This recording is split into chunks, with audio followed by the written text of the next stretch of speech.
Valentine's Day just around the corner. It's a great reminder to parents not to put their marriage on the back burner. Always good to be reminded of that. Parent coach Sarina Natkin is back with us to talk about how we can keep our relationships strong. Good morning. Good morning. Such a topic that I think all parents can relate to. Yes. Especially parents who have young children. Yes. You're in that phase of you're just surviving, right? Remember that? Yeah, just remember, I'm living as we speak. Okay, so Jake needs a lot of help. Yes, right.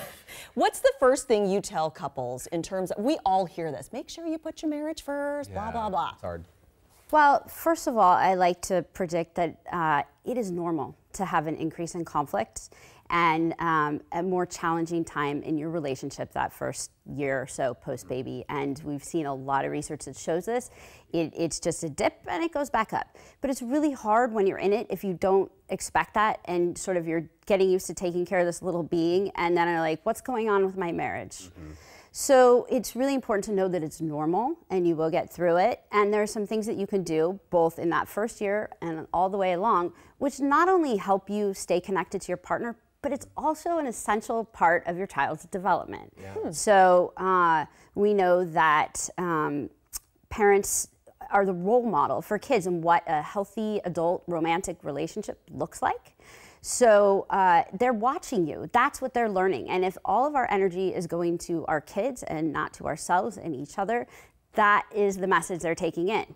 Right? So the first thing is really acknowledging that marriage takes work, relationships take work, and you've got to put in that time. And it actually does more for your kids to take the time to do so.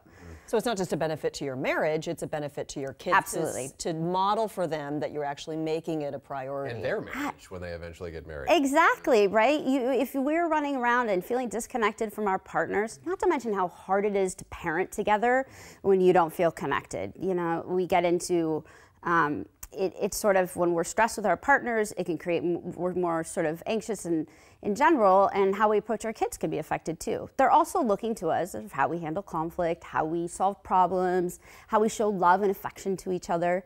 So instead of, you know, the model is kids on top, right? That's what we think when we become parents. The kids are the most important. And then, you know, our careers and, you know, friendships and family and our partners are somewhere in there. And we know it's important, but we sort of take that relationship for granted and say, oh, you know, that'll just be there, right? But you've got to sort of flip that. And actually yourself and your relationship are the first priority and your kids are very close up there. So what do you do to make your relationship or marriage a priority? What are some things that we can do? You got to put in the time. So the first thing is focusing on your friendship. Do things, you need to spend time together away from the kids. And, you know, I've heard every excuse in the book, right? Of we can't afford a sitter. Absolutely, that is a problem for people. I've had lots of friends who set up babysitting co-ops. So you trade babysitting time with each other. If you're lucky to have family in town, you can use that as a resource. There's lots of parent night out at places that offer children's classes. So you could drop them off for a few hours. Friendship. So focus on that friendship by spending time alone together, doing things you enjoyed before you had kids. What connected you? Expressing appreciation. So we take our partners for granted. We need to hear that. We need to hear, you know, thank you. It really mattered to me that you checked in about how that big meeting went. I so appreciate that you picked up the kids today. I know you got so much to do. Expressing that appreciation. Okay, Sarina Natkin, thank you so much. Yes. Those are just 2 tips. You can read more about this topic and a lot more on her website, sarinanatkin.com. We'll be right back after this.